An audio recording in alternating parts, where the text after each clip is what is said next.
Greetings everyone, welcome back to the channel. Today we're going to be making some speed test calibration tapes, or at least that's the plan. And as a bonus, we'll try and figure out which one of these machines on the table right now is best for me to check wow and flutter of other tape decks. We've got 4 direct drive machines here. Currently the only 4 that I've got serviced that are direct drive. Only 2 of them are quartz lock. I've got 2 more on the shelf that are quartz lock and direct drive, and I've got a third that is not quartz lock but also direct drive, if that makes any sense. But before we get to that, I just want to give you a little bit of an update here. Let me get this stuff out of the way. On this Technics RSB 755. This machine is now fully fixed, at least as far as it can be fixed. You might recall that there was a problem with the pinch roller holder armor thingamadoodle in there, in which there's a little bit cracked by where the pinch roller is pinned in there, if that makes any sense.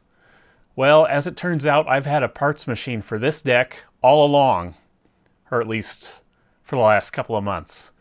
See, the Optimus DCC machine happens to have a Technics / Panasonic / Matsushita transport in it. And guess what uses the exact same pinch roller arm as this machine? That one! So, yeah, as of right now, this is fully fixed. This has a completely good pinch roller arm in there. Not cracked at all. It should work fine. At least as fine as it can work. I didn't swap the pinch rollers over. What I just did was I took the old one out of here, the old arm, with the pinch roller from Fix Your Audio, and I just swapped that into the Optimus DCC machine. And then the Optimus gave its pinch roller arm and pinch roller to this machine. So yeah, this is good to go now for this test. And I have a feeling that once we get to the end of this video, we're going to find out that this is probably the best performing wow and flutter machine I've got.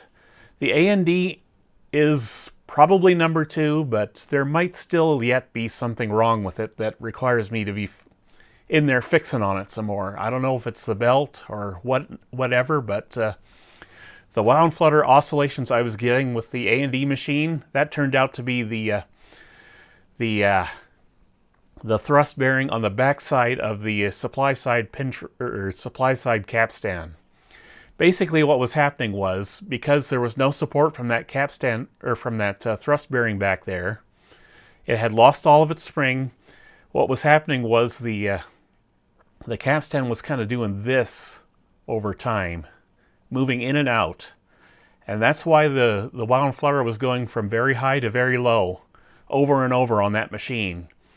And you couldn't pin down an exact frequency because it kind of sped up and slowed down. So, yeah, that was the cause of that. It should be fine now. We should be getting about the best results we can get out of it today using the belt it has.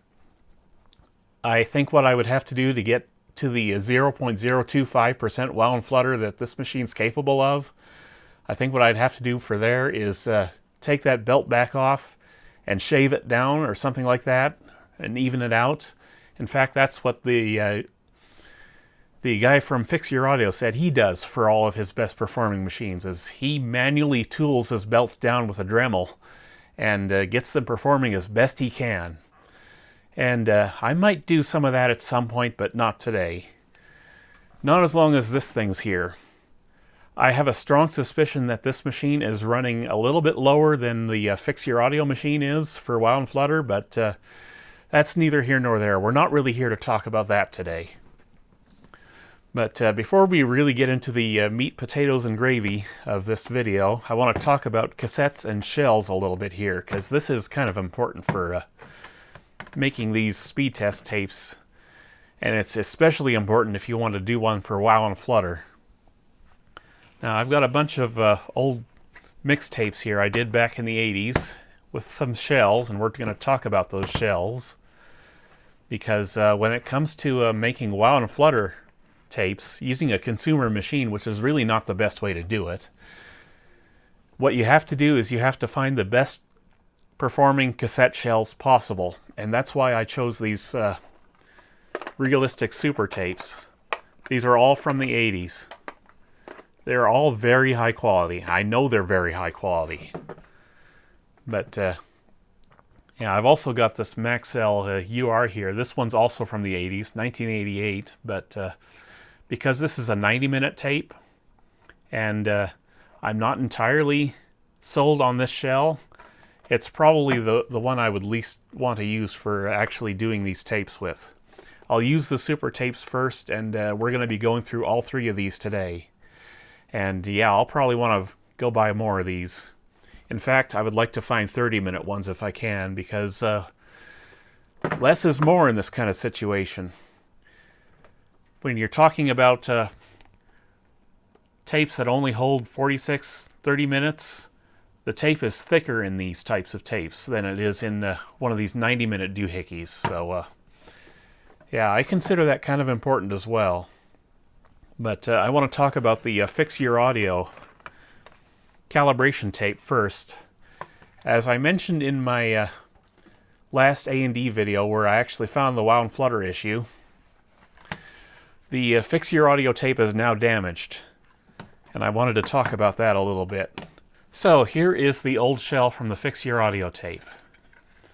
This is a Maxell UR, but it's not from 1988 like this one is. This one is from the 2000s, I think. And it's important for me to clarify right now that this tape was never designed for me. The purpose of these tapes from Fix Your Audio is to give a hobbyist something to reference when they're calibrating a machine they have just fixed. It's not meant for somebody like me who has 30 tape decks on the shelf now and keeps checking them over and over and over and over. See, these tapes will wear out if you do that. And this one has worn out. I don't know if you can hear this. That is the sound of the rollers flopping around loose in there. And what I found was the Fix Your Audio tape was actually winding unevenly inside the shell here. It had just worn down that much. So what I've done is I took the Fix Your Audio tape and I put it into one of the super tape shells. And this is why I kept that shell from doing the Strange Advanced cassette rebuild. I knew this was a good shell, and I knew it would come in handy someday. And it came in handy today, because I had to put the Fix Your Audio tape in this shell. And it's mostly happy again, but there's still some damage going on here. It doesn't give the best WoW and Flutter results anymore. But that's fine. Like I said, these were never intended by Fix Your Audio to use for WoW and Flutter tests on machines to the amount that I'm using it. Which is why I've always wanted the ability to do my own tapes like this from the very beginning. But, yeah, that's that out of the way.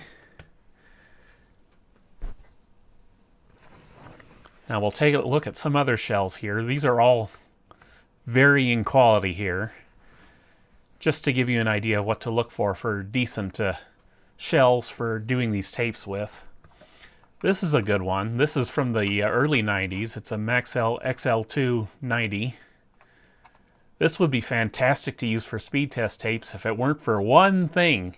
It's a chrome tape, and these go for money these days. That's the other thing you have to consider with the Fix Your Audio tapes. He's running a business here. He has to find a balance between price and performance. And when it comes to doing just 1 or 2 machines like he intends these to be used for, these shells are actually just fine. They'll hold up for 1 or 2 or 10 or even 20 plays. But yeah, if you're going to use them in 30 machines testing over and over and over, that's when they kind of fall apart. But yeah, real good shell here. Not so useful for doing speed test tapes because of the cost involved in buying these things. Next up, we've got these things. These are actually worth a fortune here in 2024, but I can't for the life of me figure out why, because they're crap. They look good, yes, and that's why I have 2 of them, but these are garbage. The tapes aren't great, the shells aren't great, they just look pretty, that's all they do. I've re-recorded over these multiple times to the point that I don't know where the shells went to, and I probably don't have them anymore, but yeah. If you're looking at buying some of these on eBay right now for 50, 60 bucks, just don't bother, please. Save your money. They're not worth it. Buy one of the knockoffs instead. You'll be much further ahead that way. Because, yeah, TIAC was desperate when they made these things. They wanted to increase sales wherever they could, and yeah, they kind of skimped on these tapes. But let's move on here.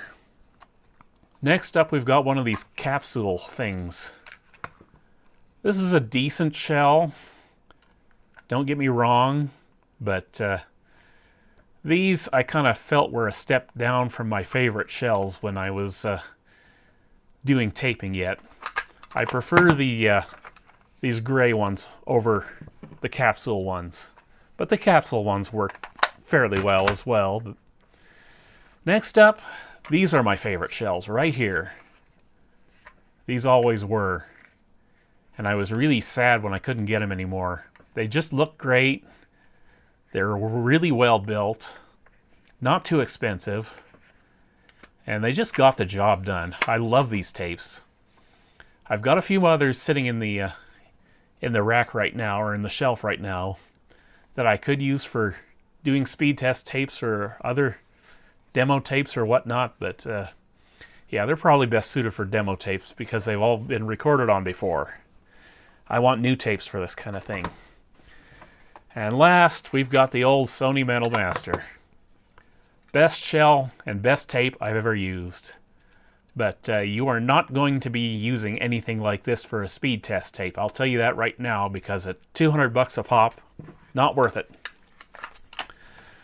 Okay, so with that aside, let me move all this other stuff to the side here, and we'll talk about these 2 tapes.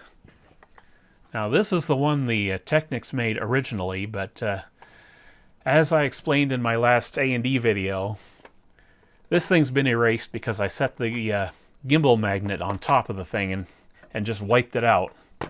So what I did was, I made this one on the Denon DR-M3, and I'm going to tell you right now that our control for this particular video is going to be the Denon DR-M3 with the Fix Your Audio calibration tape. Those are our 2 controls. But yeah, because I needed something right away, I had the Denon do one. And because I know exactly what the Denon runs at, it's $29.99, I can, you know, sort of figure out from there exactly what I need to throw in there. And yeah, basically what I did was I threw 3001 hertz into this thing for recording. I recorded a whole side A of it, and then what I did was I checked it on this machine down here, the Technics RSB 755, just to make sure it was running in compliance with the Fix Your Audio tape. And the reason I did it that way is very important. It's because you cannot use the same machine to verify your recording like this as you used to do the actual recording. Because, let me put it this way. Every single one of these tape decks has an error rate. Every single one. And if you bought a Dragon tomorrow, it would have an error rate too. And what happens is, if you check your tapes on the same machine you recorded them on, you're compounding that error rate. You're not really checking to see whether or not you got accurate results. So what I did was, I checked this on the Denon. I saw it was running at $29.99, but that didn't tell me exactly everything I needed to know for that. I needed to check it on here to see if it was running at the same speed on this deck that the Fix Your Audio tape was. And fortunately, it is. So that's how I know this tape is accurate. But yeah, you can't compound your error rates by using the same machine to play back as you did the recording on. It's useful to do it that way, like doing the pass-through like I did for these two machines, where I fed the signal generator in and then monitored in real time. You can do that to catch gross errors in the tape handling capabilities of the machines. Like if there's a problem, like a pinch roller's off or something like that, you'll catch it that way, but you will not get the lowest readings possible that way. Man, I shouldn't have started this video today. I'm getting myself all confused like crazy here. Anyway, it's kind of like when I was in grade 2 as a kid. I noticed all of my exams were coming back with 100% marks every time. So I thought I would be a help to my teacher, and I thought I would start grading my own homework or my own schoolwork. And what I was really doing there was checking all my results to make sure that I knew to the best of my ability that I was doing, giving the right results. But here's the problem with that. You don't know what you don't know. So, yeah. Doesn't really work too well. Anyhow, I have a clipboard here with some things on it. I will show you said things in a second here. Okay, so basically what the plan is, we're going to use all 4 machines to validate each other's recordings. The Denon's already done its recording, and it's already been validated by this machine, but we'll use the other 2 machines as well. And I'll do it over again for the Denon as well, because I didn't write down my results on this, but yeah, I'm trying to get as sciencey as possible on this. Okay, so like I said before, the Denon DRM3 is our control because we know it runs at exactly $29.99. And by the way, I've got all 4 of these machines fired up and running for the last 15 minutes or so just to warm them up, because we want them nice and warmed up for this kind of thing. But yeah, that's the other thing. What happens if you're recording your speed test tape and your machine suddenly drifts off spec, like something failed or something like that, and it suddenly goes up to 3010 or 3020 or something like that? You won't be able to catch that on the same machine. You've got to use another machine to do that. But yeah, the Denon's our control, and so is our Fix Your Audio test tape. First thing I'm going to do on all 4 of these machines is get a baseline. We're going to see exactly what each one is running at, except for the Denon, of course, because we already know that. We'll write that number down. We'll try to computate from there what we have to feed into these machines to get 3 kilohertz back out of them on recording. And then, yeah, basically what I'm going to do from there is I'm going to unwrap all of these super tapes, and I'm going to have all 4 of these machines run a speed test calibration. Alright, camera 2 is running, and now I will move the phone camera over to watch the laptop so you can see exactly what I'm seeing over here. And I don't really want to get into the weeds too much about WoW and Flutter here, but I'll just do a quick explanation here. This software here can be used to set 4 different readings here. You can get unweighted, DIN or DIN, or just WoW, or just Flutter. And usually when you see me using this stuff, I have it on DIN all the time, which gives you 2 readings. It gives you the actual DIN results, which is this window down here, and it also gives you the JIS results, which is this kind of box thing up here. And I could go into the difference between the 2 measurement methods and whatnot, but I'm sure there are channels that can do that better than I can. Like I said, I'm still trying to get my head around this stuff, but I'll get it, don't you worry. I figured out how to design and build tapped horns. If I can do that, I can do this. But basically the difference between these different methods is when you go unweighted, it means the software is considering everything in its calculations. It's considering WoW and Flutter full bandwidth, basically. What the weighting does, when you go to the DIN method here, what that does is it just compensates for human hearing, pretty much. It gives a little more of a weighting of a weight to the wow part of the signal. It's not so much the flutter, because high frequency flutter, we can't hear that very well. This din setting here just approximates what the human hearing is like, pretty much. So I'm going to start this now. And I've decided to do this in such a way, I'm going to use the headphone jacks of all 4 of these machines, just so we can go back and forth easier. Let me clean up my workstation just a bit here. We'll start with the Denon. We'll see what it's running like today. I'm going to get the Fix Your Audio tape out. Load her in. Connect the machine, and we're just going to hit play and see what we get.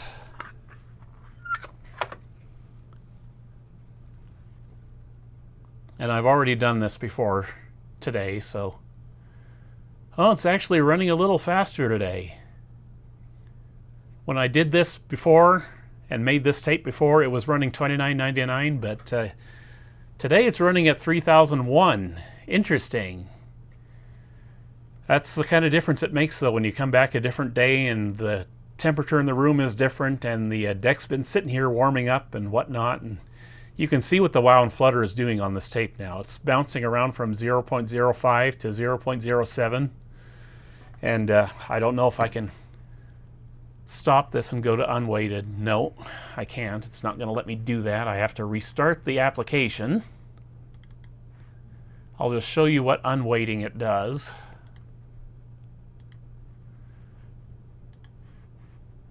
Oh, I got the wrong frequency. There we go. This is unweighted. See, the numbers are much higher here now than they were before, and that's because we're now factoring in stuff we can't hear. And as you can see, it's starting to drift down back towards its happy place, which is $29.99. But yeah, like I said, we don't have to deal with that with the Denon today, because that's already been done. And I got to shut this off again and restart it again.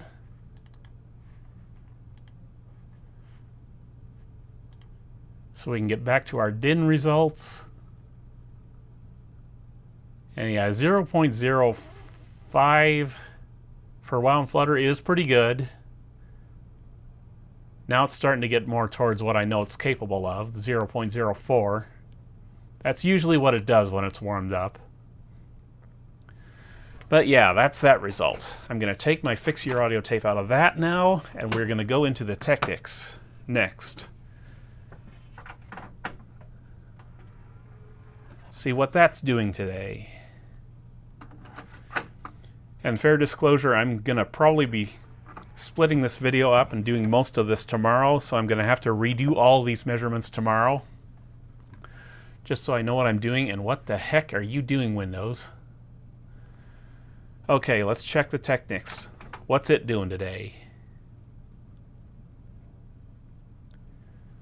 Okay, 3014, 3013. I'm going to mark down 3014. And I'll check it again, like I said, tomorrow before I start doing the actual recording, because I will need to do that anyway.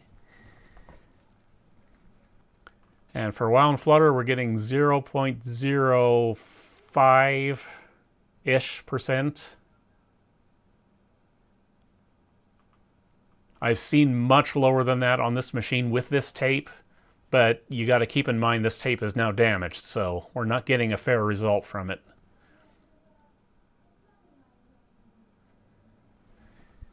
Anyhow, that's what we're getting for that machine. We will do... what shall we do next? Let's do TIAC next.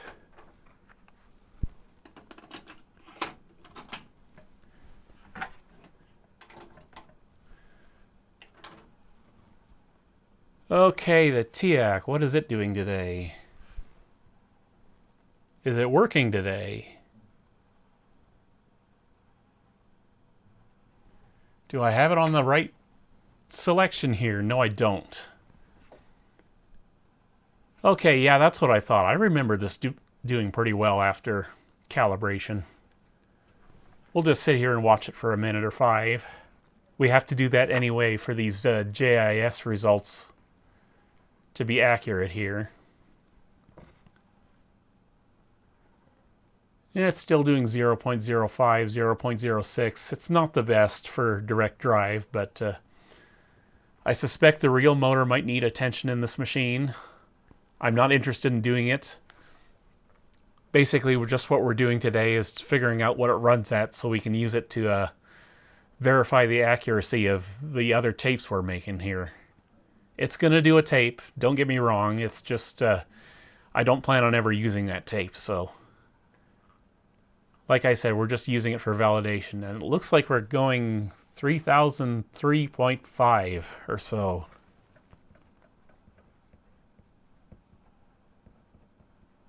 That's what I will mark down.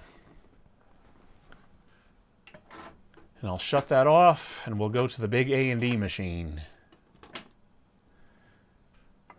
If we can remember how to operate it.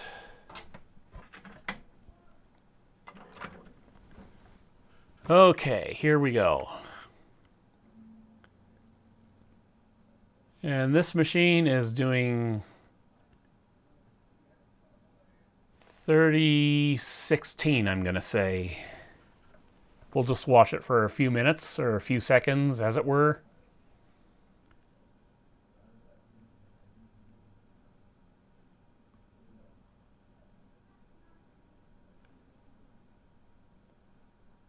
Yeah, 3016. A little bit higher than the Technics runs it at, but I'm not going to split hairs. They're both quartz locked machines, so they're always going to be running at the frequencies they're running at. That's why you want to use quartz lock if you can get one for these types of tapes. The Denon can do them just fine, but like I said before, what happens if a component fails and you start drifting up in speed? Then you're screwed.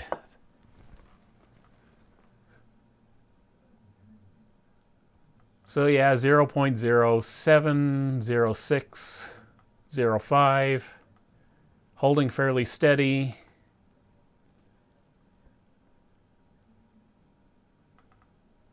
I'm not going to know for sure whether or not I need to get back into the A&D machine until we get all these speed test tapes done and I check them all on the A&D machine, but yeah, just for kicks, let me take out the Fix Your Audio tape and we'll use the one that I did with the Denon. We'll see what that one runs at. It's important to remember that you're always going to be limited by the wow and flutter of the recording machine in this case. So this is never going to show me the results that I got with the Fix Your Audio tape, because the Denon runs it differently, if you will. And you can already see it's doing better than the Fix Your Audio tape, and that's because the Fix Your Audio tape is known to be damaged.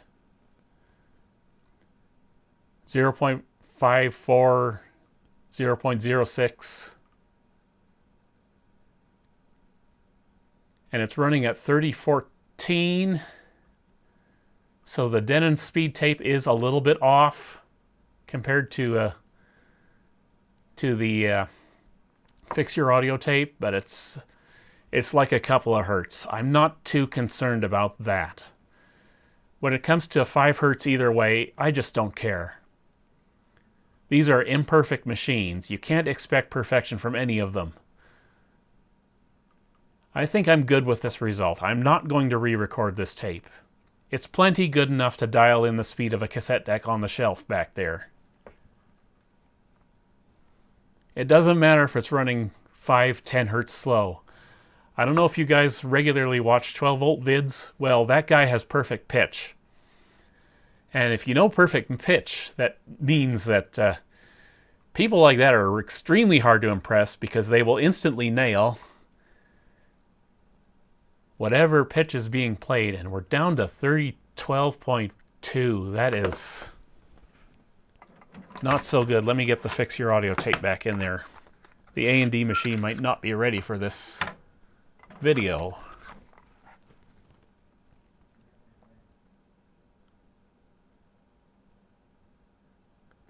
It's slowed down by 1 hertz on the Fix Your Audio tape.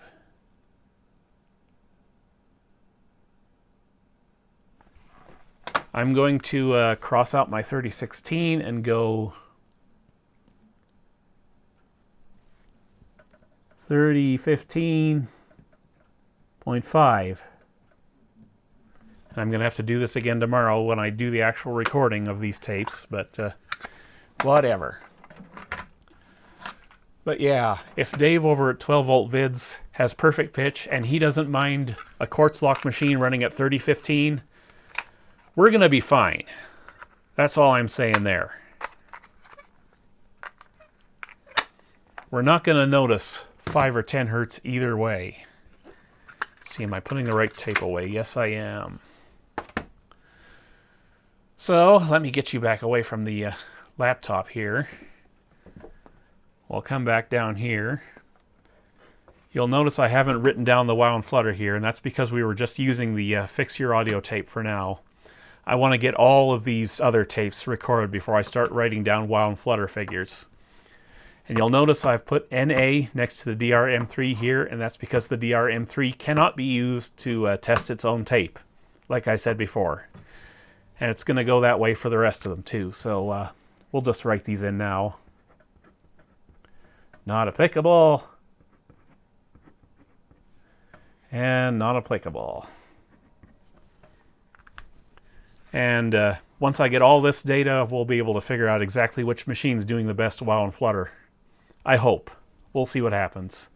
I'm going to leave the Fix Your Audio tape out of this whole wow and flutter discussion entirely because it's damaged. And yeah. So here we are, day 2, and hopefully my brain is a little less discombobulated than it was yesterday. But since I'm restarting this segment of the video twice now, it's probably not. Anyway, I have an announcement before we get to our little recording and then data analysis segment. No, not that data. This data. It looks like I get to finally do my first YouTube collaboration.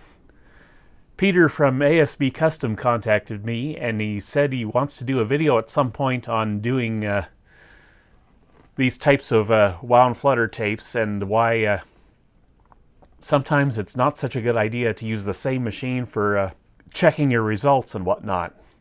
Complementary error and all that kind of thing. And I thought that was interesting because I love science and doing sciencey things, and it sounded like a good idea to me. So there will be an extra tape being recorded today. What I'm going to do for that tape is I'm going to do 5 minutes of 3 kHz on both of the quartz lock machines, the Technics first and then the A&D.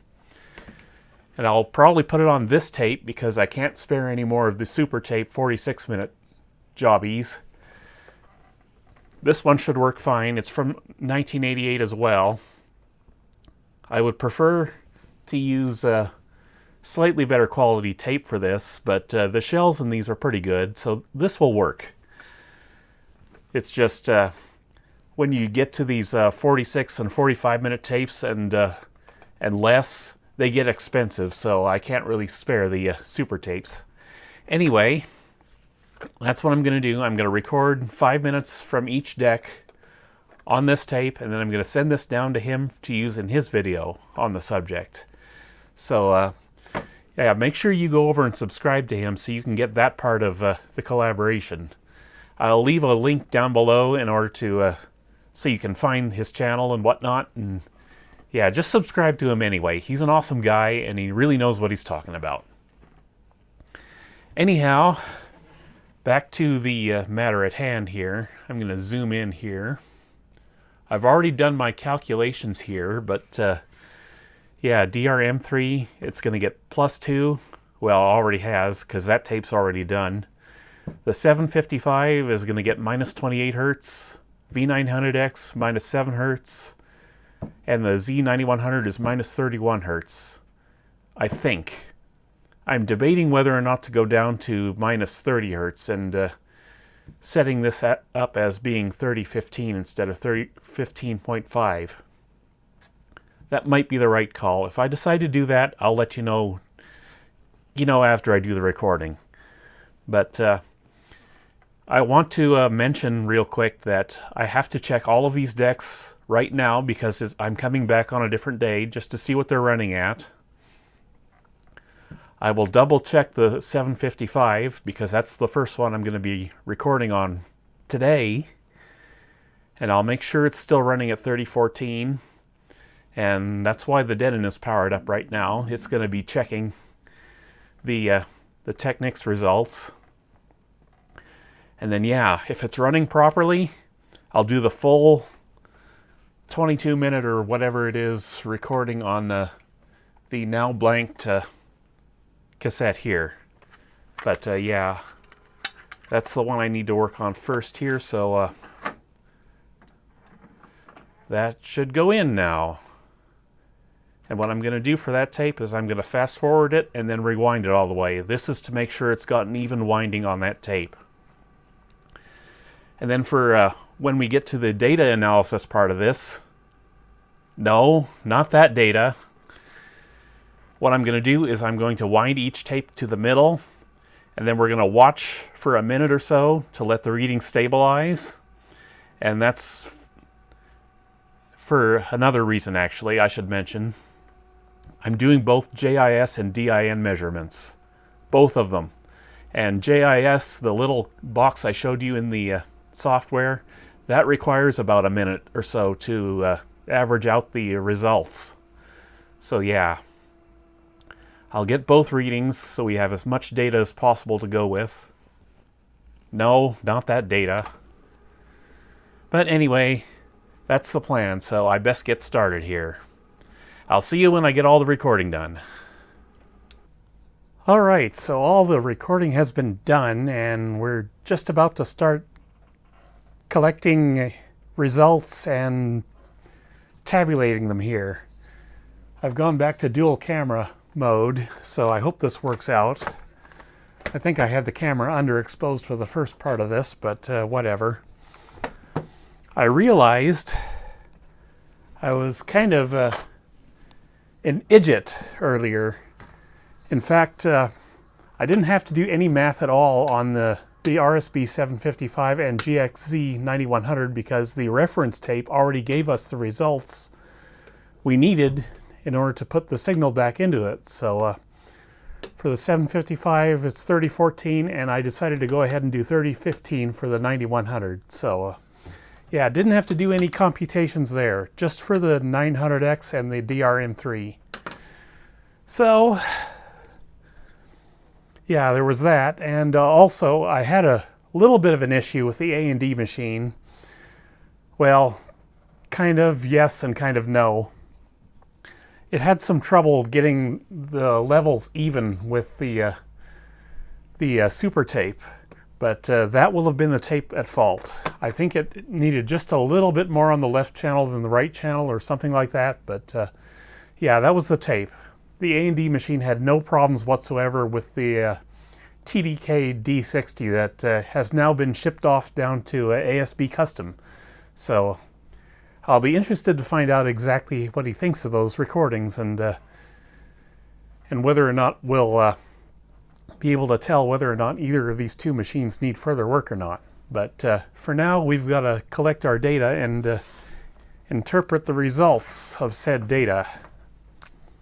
So I'm going to get my pen ready here. I'm already recording on all screens here. And we're just going to do a check here of the controls here, the Fix Your Audio tape and the Denon DRM3, just to see what they're running at today.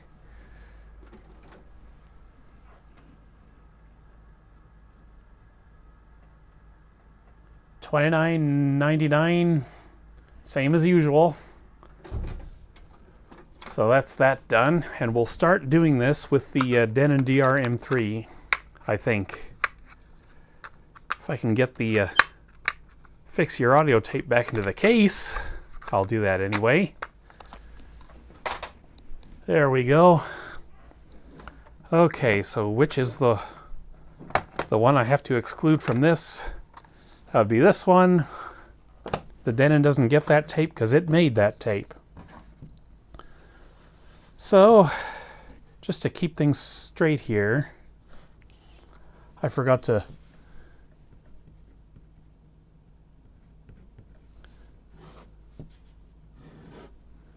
note which of these is for the deck and which of these is for the tape, so figured I'd better do that. Okay, we're going to check the RSB 755's tape next with the Denon, and we'll see where we come out.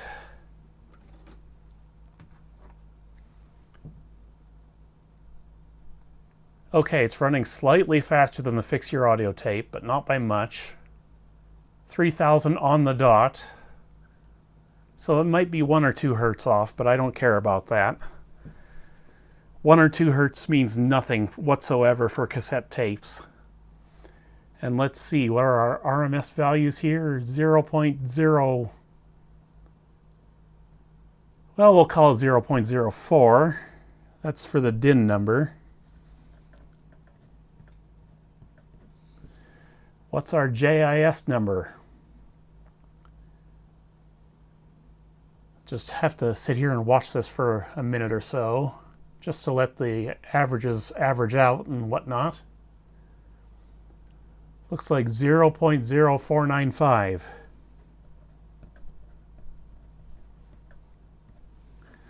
So that's what I'll enter for that.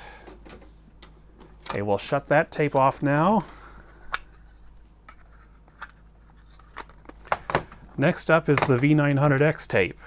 Let's see where this runs. And just to remind you, the V900X is not quartz lock, so yeah. Okay, on this machine,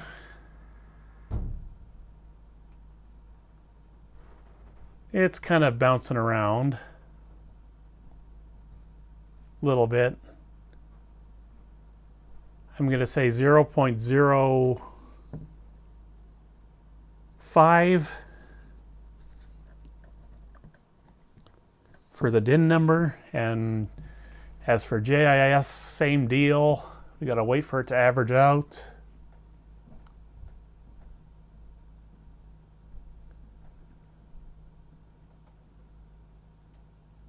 And I'm going to say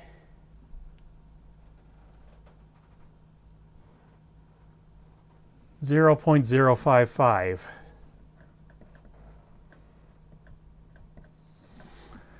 All right, that's that tape done.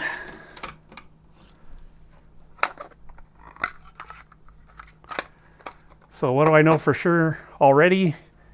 I know already that the RSB 755 is running better than the TIAC is.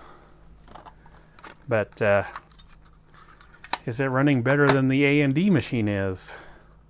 Well, we really have to get through this entire process before we make any conclusions, really, but here we go, the A&D.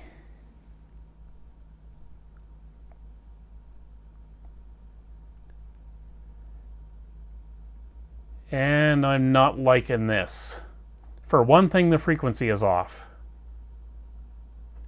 by 5 to 6 hertz. I'm not exactly sure why that would be. Something extra going on with the transport, I guess. But we'll take our conclusions into account here as well. Might as well, we're here. Okay, 0.08 for RMS value. It should really be doing much better than this. And for JIS, I'll take that 0.095 right there. So yeah, there's definitely something going on with the A&D machine. At least according to that. And I'll have you note that all tapes have been wound to the middle like I said they would be.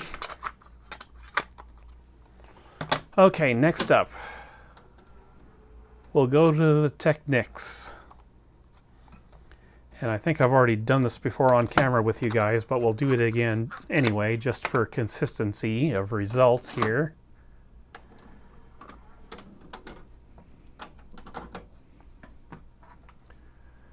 All right, the M3's tape, what is it doing?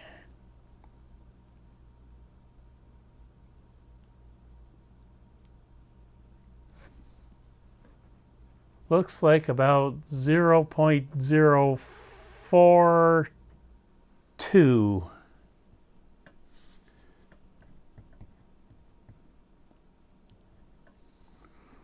And how about JIS?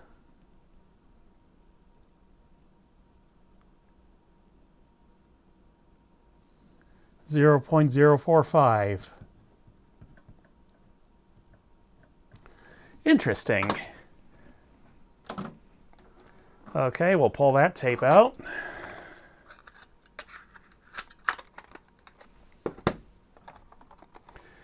Let's see, the next one would be the V900X's tape. So we'll do that one.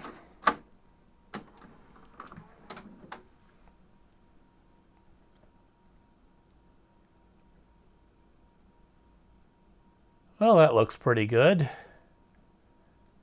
Remembering that all these decks or all these tapes are limited by the machines that they record them on, this one's actually doing quite well.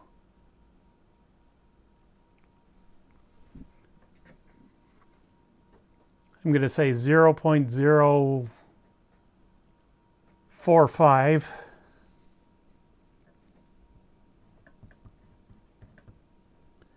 For RMS. Now JIS. Kind of hard for me to see the screen of that laptop because the resolution is has the type kind of small, but 0.053. Okay, now the one I want to see most right now is the A&D's tape. So that's going in next.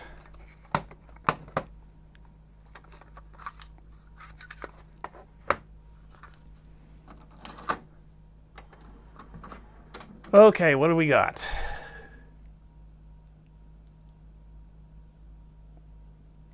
Again, much higher than it should be.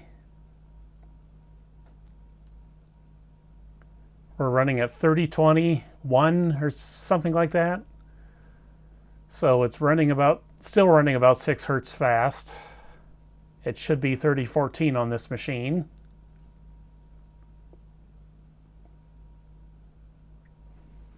I'm going to say 0.075. I'm disappointed with that, but like I said at the start of the video, I suspect there might still be some issues with that transport in there. There shouldn't be really as many issues as I'm seeing.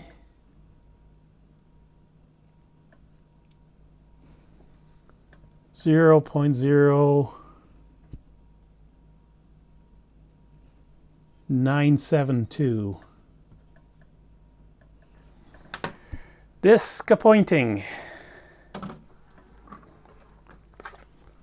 So, moving on. TIAC's turn.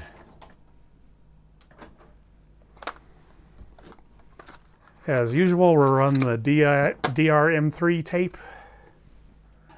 Once I learn how to pronounce words properly.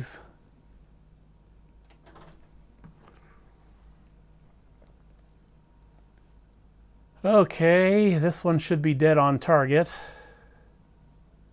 And we're getting 2998. Close enough.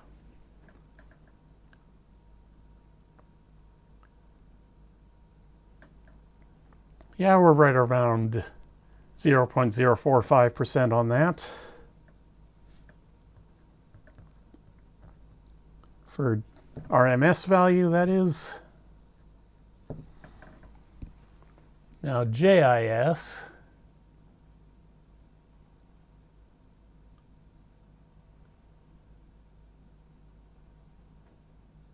We'll give it a tick here.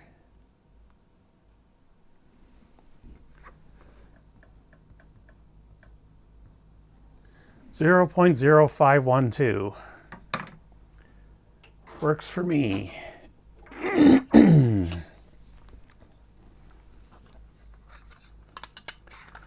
Now we'll check the Technics tape, which I remind you has been recorded with the Technics having a brand new pinch roller arm, so it might be running even better than it did when I initially serviced this unit. Actually, I would expect it to be running better.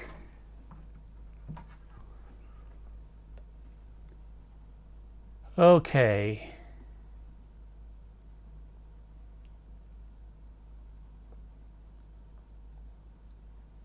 .04%. And what did we get for JIS? I hope I'm not rushing these measurements too much here. I wanted to give this a minute to settle in on each deck before I got the JIS numbers out of them.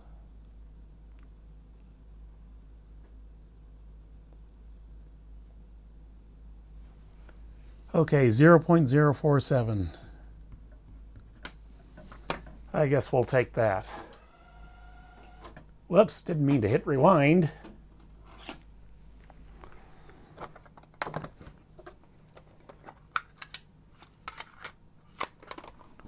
Okay, next up, the A&D machine. How does this tape go?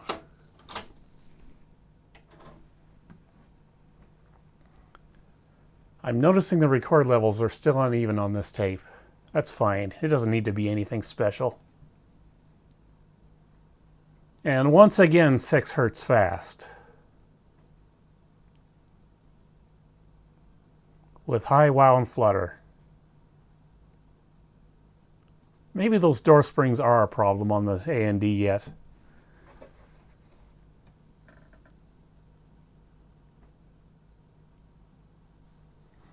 Okay, 0.08%.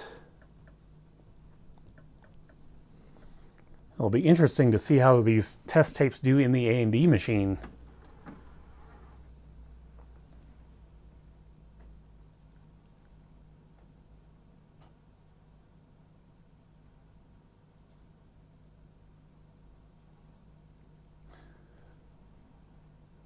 Okay, 0.107. Now it's gone up to 115. Which is not making me happy. I'm just going to say 0.1 on that.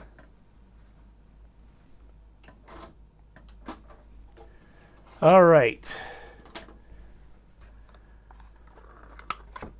The final machine.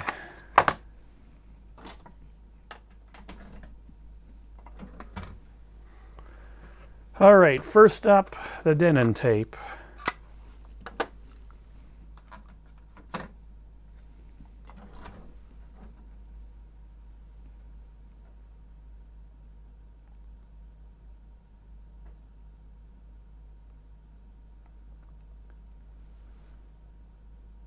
Running at 3013 or so hertz.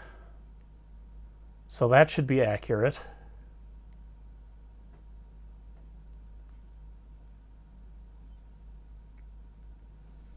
I'm going to say 0.575 for RMS. Now how about JIS?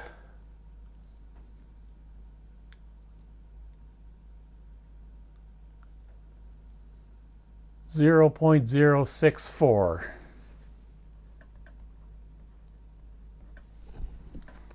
Very, very interesting.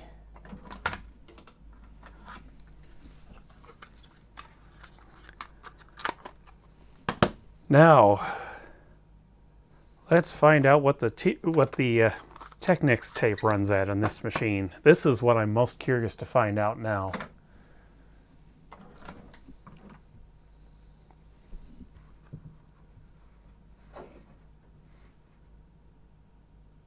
We'll just let her settle in here.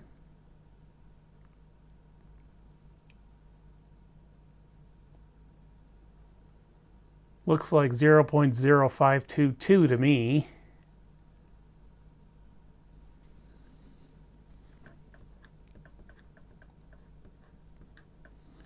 That's for RMS value. Frequency is dead on target. It should be 3015, 3016, something along those lines. And JIS is 0.0591. Very, very interesting.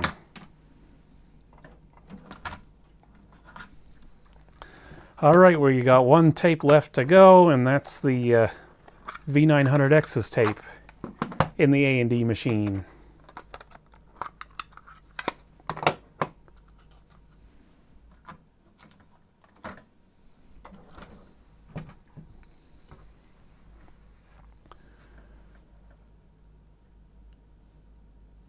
And we've got 3008 coming out of this one.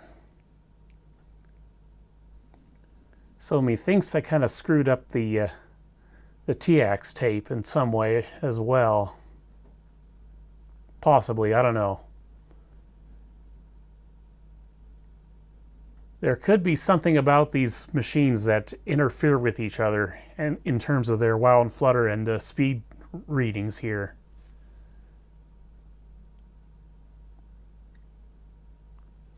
Okay, let's see. 0.06 I'm going to say. And what's our JIS number? 0.063. So whatever's going on with the A&D machine still doesn't really have much to do with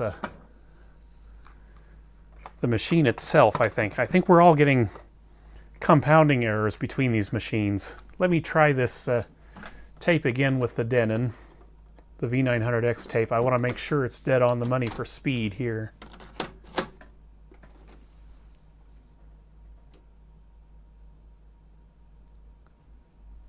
And no, it is running slow by about 4 hertz. Or thereabouts. But then again, I kind of suspected there was still something going on with the V900X anyway, because I didn't do quite as complete a service as I could have done on that. So let me shut off the extra cameras here, and we'll go back to one camera for discussing the results of this little experiment. Okay, I hope you can see everything I've got written down on this paper here. Excuse me. All right, we'll start with the WoW and Flutter tape from the M3. Pretty consistent results across the board here. On the JIS side, which is kind of what I'm going to go by when I'm factoring in these results here, these DIN numbers are sort of instantaneous. They keep changing and they're not really easy to follow, but the JIS numbers are, because they're all averaged out. So with the RSB 755, we got 0.045 on that tape. The V900X gave us 0.0512, so that's pretty consistent. And the 9100 gave us 0.064, which is still fairly well in the ballpark. So the M3's tape is all right. It'll do. Now let's come down here to the 755's tape. We got 0.495 on the Denon and 0.047 on the V900X and 0.059 on the 9100. So it's also pretty consistent across the board here, but the instantaneous RMS numbers, I got the lowest results out of all of the tapes without the one from the 755. Okay, so moving down to the 900X, we've got 0.055 here, 0.053 here, and 0.063 here. So yeah, that one did pretty well as well. I don't know if I'd put it second in my results here. Let's see, it got 0.045 instantaneous results here, so it's kind of running more or less on par with the Denon, actually. But yeah, clearly the worst results we got were from the GXZ9100 quartz lock machine, which is kind of tracking considering it didn't even record the right speed. But let's see what we got here. We got 0.095, 0.0972, 0.1. So yeah, consistently worse across the board. So that's number 4 for sure. And yeah, I'm going to say number 3 for the V900X because it ended up recording off speed. And this is going to be number 1 and number 2. So yeah, I'm glad I did this little experiment, even if I found out stuff about the A&D machine I don't want to know just now. I'm thinking, it's kind of tough to figure out what's going on with the A&D machine yet. On one hand, the belt might be too thick, the intercapstan belt, and I suspect that is the case. But yeah, I'm trying to think of what I did to that machine that would cause these results to be this far out of alignment, considering I did most of the same procedures I did to the RSB 755 with that machine. And the only thing I can think about there is the intercapstan belt. It has to be that. I fixed the oscillation problem. That was caused by the thrust bearing on the supply side capstan flywheel. It could be pinch rollers, but I don't know about that one for sure. Could be the real motor. That's a thought. So I realized that there might be an issue outside of the A&D machine that might have been causing it to act the way it was with the super tape. And that is the tape itself. Remember, it would not lay down an even recording level on both channels. Whereas the new D60 I sent down to ASB Custom did record both channels. And I thought just to rule that out, I would get out this. This is another brand new D60 from 1988, so good quality. And I ran an 8-minute or so recording onto this with the A&D. At the 3015 I said I was doing the other tape at, and it appears that has been part of the problem all along.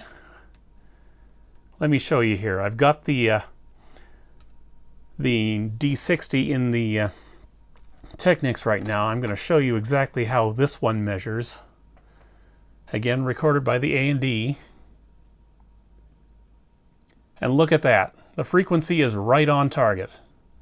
Well, it's about 1 hertz off, but like I said, no big deal there. And the wow and flutter is lower.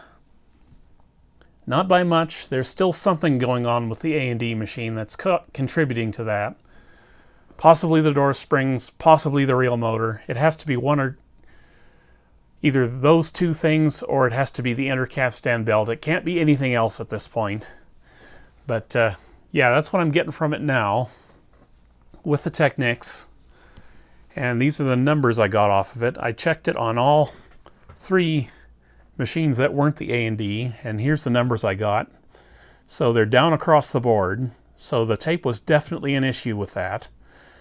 So yeah, not much else to say. There is something still going on with the A&D machine I'd like to solve, but it's not running so far out of whack that it absolutely has to be solved.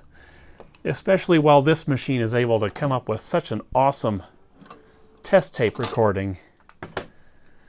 But yeah, the A&D machine isn't really here for doing test tapes. It's here for doing fantastic audio recording, and that's what it does best. So I'm not going to stress overly much about these wow and flutter results. As long as the Technics works, it's going to be my go-to machine for this kind of thing. Followed by the Denon, because the Denon is just fantastic. And then followed from there by the TIAC V900X, and from there, who knows? It'll be one of the other 2 quartz lock machines on the shelf, either the Sony or the or the $800 mystery machine sitting over my right shoulder here. But yeah, that's where it stands right now. Part of the issue is still in the A&D machine, but a big part of that issue was the tape. So yeah, you absolutely need the best quality tapes you can get for this kind of thing, and I'm starting to think my next batch of test tape subjects isn't going to be the super tapes anymore. I think I'm going to try for the old school Maxell URs. They've always been good to me. So the drama don't stop with this thing. Fixed it. What was the problem, you might ask? Well, I had to get all the way back inside it to find out. Of course, it's never that easy otherwise. But I pulled it apart. I pulled the Fix Your Audio belt back off the machine. I pulled both flywheels and capstans out. And I found several issues. One was apparently I over-oiled the supply side capstan. There was oil all over the back of the flywheel. Second, the thrust washer was missing from back there. Found it lying on the floor, reinstalled, it's back in there. Third, the supply side capstan wasn't quite clean enough. So I decided to eschew my usual advice of not touching those things with acetone, and I cleaned it with acetone, and then I went back and cleaned it with isopropyl alcohol. So that was nice and clean now. Next, I took a hard, long look at the take-up side flywheel and capstan, and I found issues there too. There was a bunch of dirt still sticking to the back of the flywheel where the belt rides on that side, so I couldn't just clean that off with acetone. The acetone wouldn't do anything. I had to scrape all that stuff off. So anyhow, the long and short of it is I got it all the way back together again, and I tested it with both the Fix Your Audio cassette and also my Technics RSB 755 test cassette. And the result of that is this machine is now running below 0.05% while in Flutter consistently. It's running better than it ever has. And yeah, with Fix Your Audio, I think I got 0.0475% with it, and the Technics is running just about the same, maybe a little higher than that, but yeah. Anyway, I'm very happy with it as it sits now. I'm not going to use it to make test tapes because it needs to be still slightly better than this in order to do that, but yeah, the Technics is fine for making test tapes, and this will sit exactly where it is now for till the end of time, I guess, until I find something I like better. It'll be my #1 recording deck, and it's sitting right here in my office now, and that's where it's going to stay for the time being. Anyhow, that's going to be it for this video, guys. I'll see you in the next one. Take care.